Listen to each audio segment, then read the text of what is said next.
The rewards of a disciplined life are great, but they're often delayed until some time in the future. The rewards for the lack of discipline are immediate, but they are minor in comparison to the immeasurable rewards of consistent self-discipline.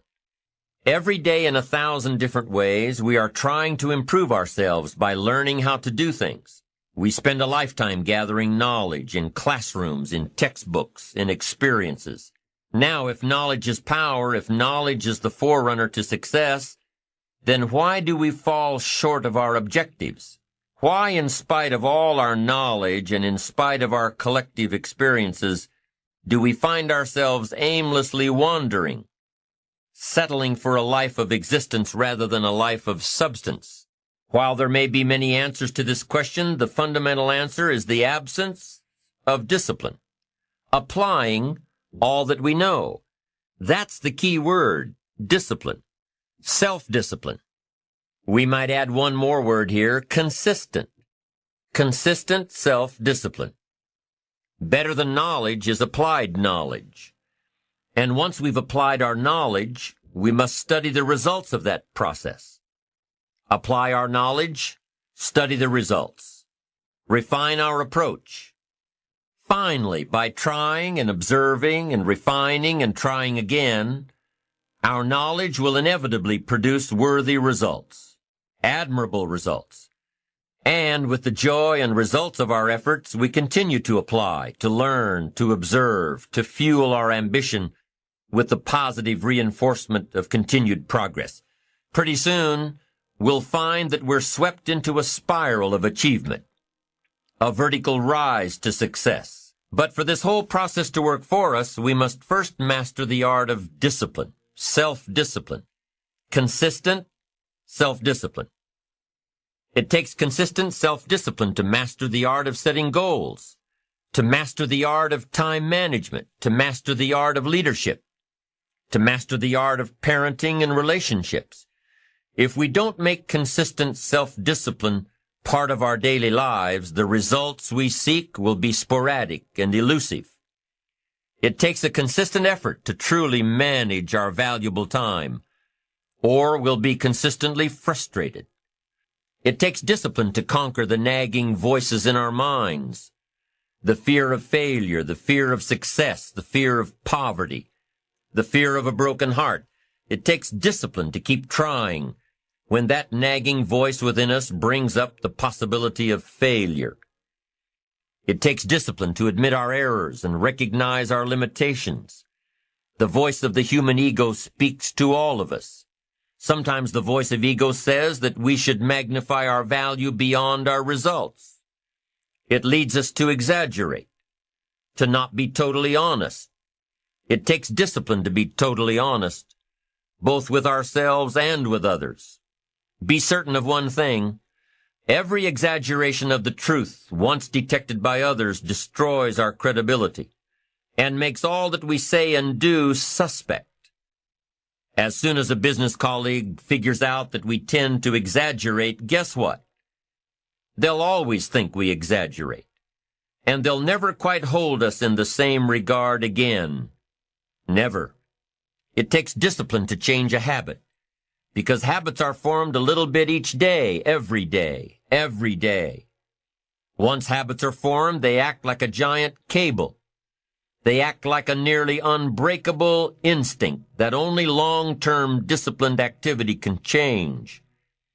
We must unweave every strand of the cable of habits slowly and methodically until the cable that once held us in bondage becomes nothing more than scattered strands of wire. It takes the consistent application of a new discipline, a more desirable one to overcome one which is less desirable. It takes discipline to plan. It takes discipline to execute our plan. It takes discipline to look with full objectivity at the results of our applied plan. And it takes discipline to change either our plan or our method of executing that plan if the results are poor. It takes discipline to be firm when the world throws opinions at our feet. It takes discipline to ponder the value of someone else's opinion when our pride and our arrogance leads us to believe that we are the only ones with the answers. Now, if discipline is the key word, and if discipline is the key action, then what exactly is discipline? One good answer might be that discipline is a constant human awareness of the need for action, and a conscious act by us to implement that action. If our awareness and our implementations occur at the same time, then we begin a valued sequence of disciplined activity. Now, here's the other side of discipline.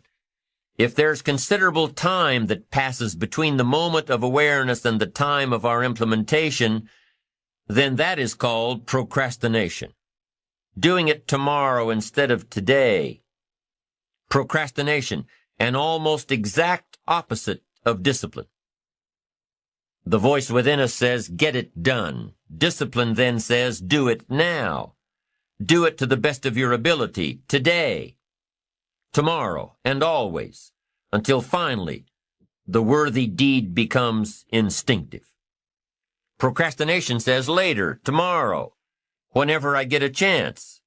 In every circumstance we face, we are constantly presented with these two choices. Do it now or do it later. Discipline and procrastination. A choice between a disciplined existence bearing the fruit of achievement and contentment, or procrastination, the easy life for which the future will bear no fruit, only the bare branches of mediocrity. How can you stay focused on your ambitions? You can keep your focus on your work. You can get it done today instead of tomorrow. You've got to really work on your consistent self-discipline on a daily basis, or you'll find yourself distracted. Distracted by negative thoughts, distracted by negative people, and pretty soon, depending on the type of people you've associated with, distracted by your doubts within yourself.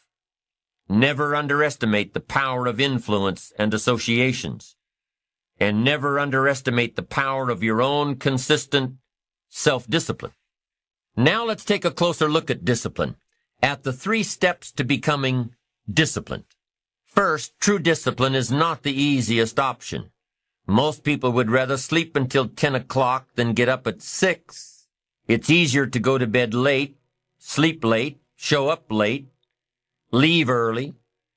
It's easier not to read. It's easier to turn on the television than to open a book. It's easier to do just enough than to do it all. Waiting is always easier than acting. Trying is always easier than doing. Imagine what life would be like if we didn't have to make our bed in the morning, or keep our garage clean, or pay our taxes, or show up for work tomorrow.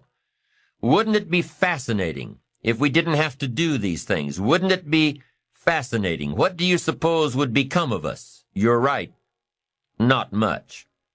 For whatever the reason, the system we live in and contribute to is designed to make the easiest things in life the most unprofitable. Profitable seems to be the most difficult.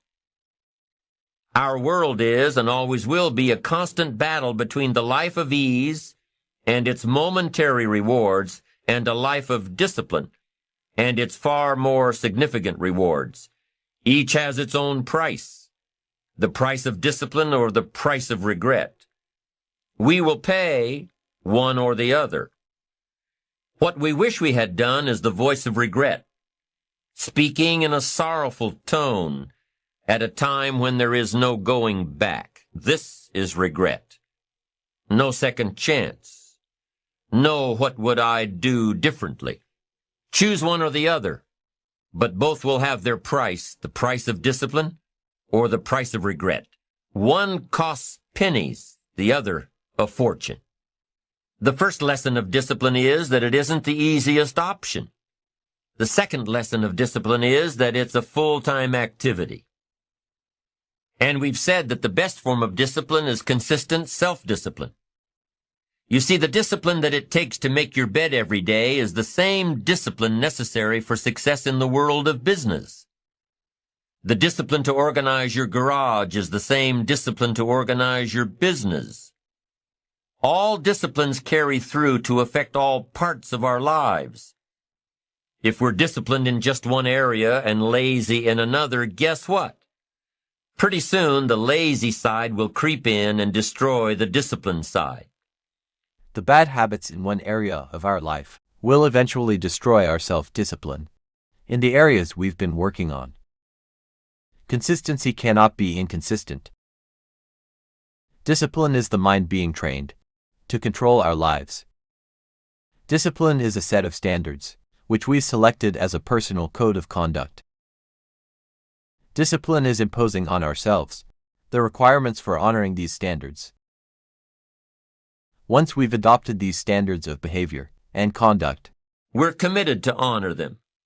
And if we don't, then there can be no disciplined activity. We find ourselves announcing our standards to our relatives, our friends, our associates. We shout our beliefs and condemn those who believe any differently, but then we don't walk the talk. We end up acting in a way far different from the beliefs we've shouted. We tell our kids that the TV is rotting their minds, yet we spend our evenings in front of it. We tell our employees that they must take advantage of every minute of the working day, yet we spend 3 hours at lunch. Do as I say, not as I do. This is inconsistent. This leads to a loss of credibility among those who watch us. And more importantly, this leads to a loss of credibility within ourselves. The only thing worse than one who is inconsistent in applying their self-imposed disciplines is one who has never considered the need or the value of discipline at all. These people seem to wander aimlessly, changing procedures, changing standards, changing loyalties, and shifting frequently from one commitment to another, leaving behind a trail of broken friendships, unfinished projects, and unfulfilled promises, all because of a discipline that was either non-existent or imposed so infrequently that it was ineffective.